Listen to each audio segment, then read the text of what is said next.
Hello, everyone. I'm Simon Ford of Ford's Gin. Martinis, gin and tonics, Negronis, great classic cocktails is what I'm about.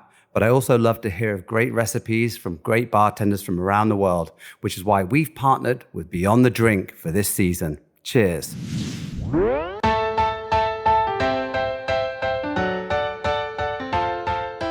Well, you just heard from the man himself, Simon Ford, and this season of Beyond the Drink is presented by Ford's Gin. I'm Cappy, and in this series, we're going to hear from some of the best bartenders in the country as they share the stories and recipes behind their favorite drinks.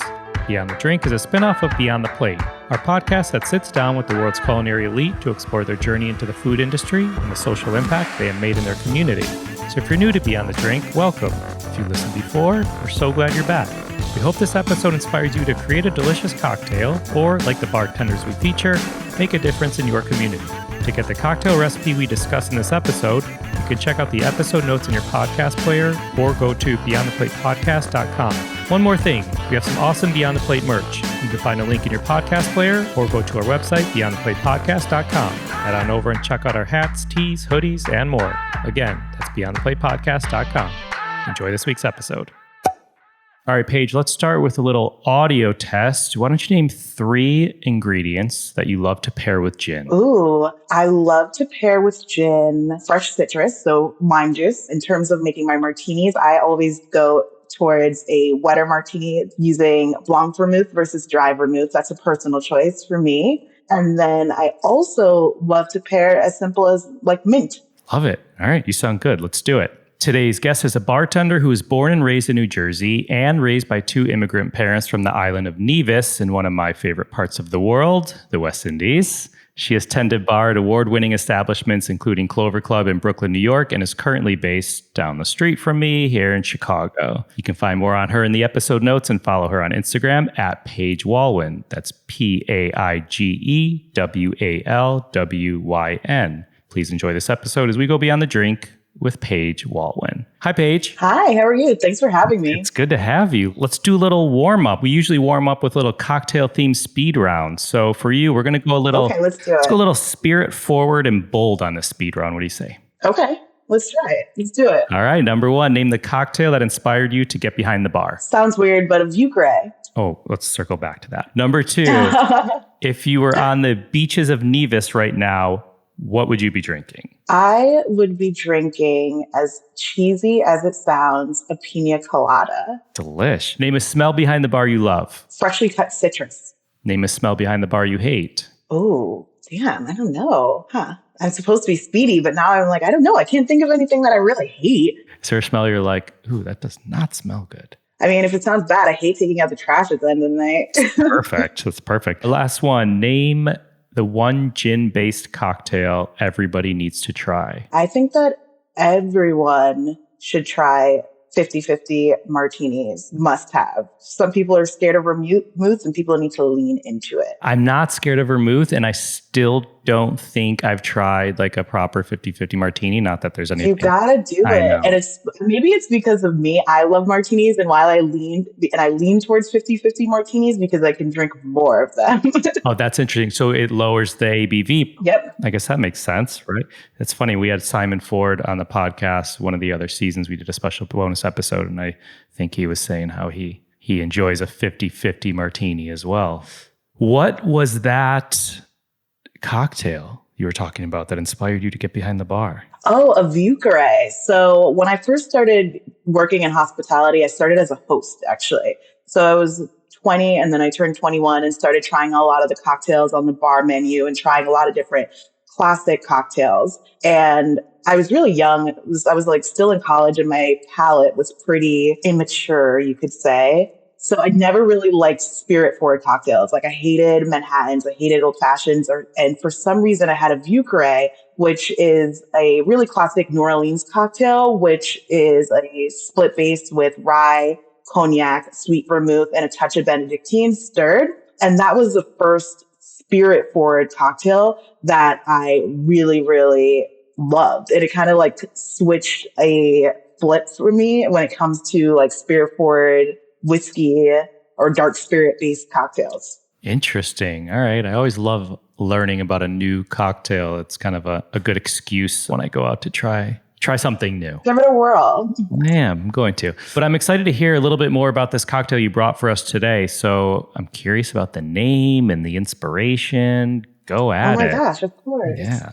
I can tell you a lot about this cocktail. So first, it's called Tale of Two Cities. It's a 50-50 martini variation that I actually created last week when I was at Bar 5 Day. We were tasked with, we have to do a practical portion where you have to make 6 drinks in 10 minutes. And one of the drinks has to be a 4-ingredient drink that is inspired by something that you love or kind of speaks to you. So like I mentioned before, love 50-50 martinis. I love 50-50 martinis that feature blanc vermouth rather than dry vermouth.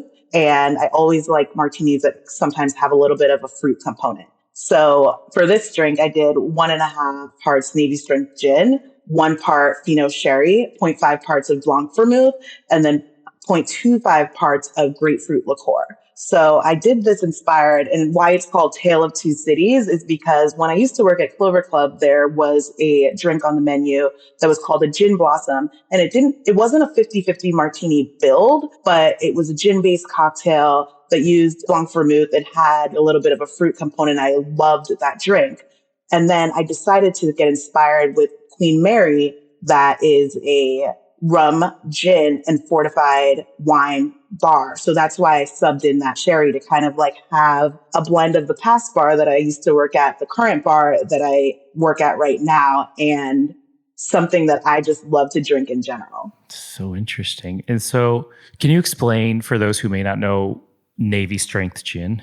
Oh yeah, totally. So the reason why I use Navy strength gin in this cocktail in general was to give it a little bit more like but Navy strength gin is typically a gin that is bottled at least 57% ABV, or I believe 57. Don't quote me on that. A higher proof to say than your typical gins and spirits in general. Got it. Interesting. Okay, so that makes sense. And then tips for me. Sorry, everybody. Tips for me on buying a blanc vermouth that I want to use in this cocktail or a martini, because I went to what's a pretty decent beverage store down the street from me here in Chicago, and there's at least a few or more variations, and I'm just curious, are any of those okay? Is one of them going to be really crappy, or do I need to spend on it? I think you can get really creative. Like for this cocktail, I use Dolin Blanc vermouth, which is you could probably find Dolin Blanc in any decent liquor store. And you'll probably, in a lot of bars, that's something you can find behind a lot of bars. This cocktail is kind of fun because you kind of swap out that blanc vermouth and it'll give it a little bit of changes. You could also even use something like Lillet in that component as well, if you wanted to have a slightly different flavor profile. So I wouldn't say that there's any way that you could go wrong. But when I created this cocktail, I used blanc vermouth. Got it. And you say in the method it's stirred over cold draft and served in a chilled martini glass. Break down the lingo for me. So you're just going to build it in your standard mixing glass, stir it over cold draft or larger 2x2 ice cube or larger cubes. So your cold draft or your Hoshizaki ice cubes. Basically what I'm saying is don't stir it over chipped ice. Got it. Stir it until it's cold and diluted, and then you're going to serve it over in a chilled martini glass. If you want to, you could also serve it over a big rock. That wouldn't offend me either. That sounds delicious. And then grapefruit twist. I've never seen this in one of our cocktail recipes. You say expressed and discarded. Yeah, I like to drink martinis with grapefruit twist because it's just a personal preference, but I always don't feel the need for me to have the grapefruit twist in the drink. I really just want the oils and the essence. So that's what I mean by that kind of express it, get the oils out of the peel, and then you can just toss it. Like I mentioned before with serving this drink over a rock, I'm not going to be offended if you put the grapefruit twist into the glass. I like that. This sounds good. Thank you. Paige, we want to talk a little bit about social impact and giving back. Our listeners of Beyond the Plate know that chefs are extremely generous people. And as we've come to learn in these Beyond the Drink episodes, it's no different with bartenders and what you all do to give back, whether it's making a drink where proceeds go somewhere or whether it's using your own personal time to volunteer, whatever it may be. But just wanted to give you a moment to shed some light on any specific cause personal to you or the establishment you work at or a certain charitable organization that you may want to raise awareness for. Totally. So in terms of where I work at Queen Mary, one of the things that I love that we do is that we have a cocktail on the menu, at least 2 cocktails usually, that all of $1 from each cocktail's proceeds gets donated to a certain charity, a local charity. So I think right now it's Growing Home, which is a charity, like an urban farming charity. And then in terms of things that are like personal to me and things that really I kind of lean towards and get really excited about, I think that having better access to therapy, especially for Black people and Black women specifically, I really tend to look for and support different organizations that are making therapy a lot more accessible for marginalized communities. So that always piques my interest and is probably the first thing that I lean to support. I love that. And I always love to hear when bars or restaurants give back to certain organizations, but I'm always so curious. The detail freak in me is curious how that goes down. I know there's this incredible chef, David and I both know out in Houston, Chris Shepard. And at one point he had a bar where every month they would give to all the net profits would go towards an organization. And I know they were very communal about it. And all the staff members of the bar would get to put an organization that's meaningful to them, like in a bucket, if you will. And they would draw out of the bucket. So I'm always curious at a bar, restaurant, or establishment of that nature, is it something just like a manager or an owner say, no, this month we're giving here, because I feel like that would be a really nice thing for, people who work there to be able to show love and support of something, like you just said, that's meaningful to you. I love that idea, actually.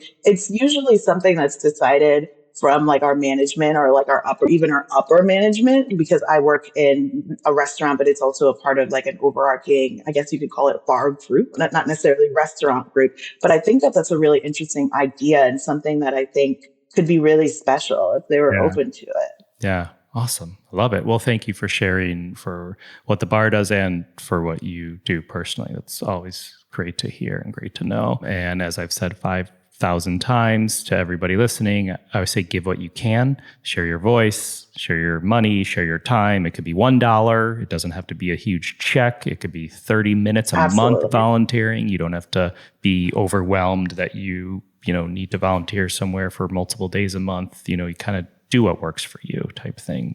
Paige, thank you for taking the time to do this. We appreciate it. I love learning about this cocktail and learned plenty of new things throughout this episode, fresh off of your... Bar 5 day that I did at your alma mater. So cool. At CIA. Anyway, I'm going to come visit you soon, one of these days when you're working, and we'll have to raise a glass. And then I will make you the cocktail. There we go. Perfect. Love it. Love it. Thank you so much, Paige. Thank you.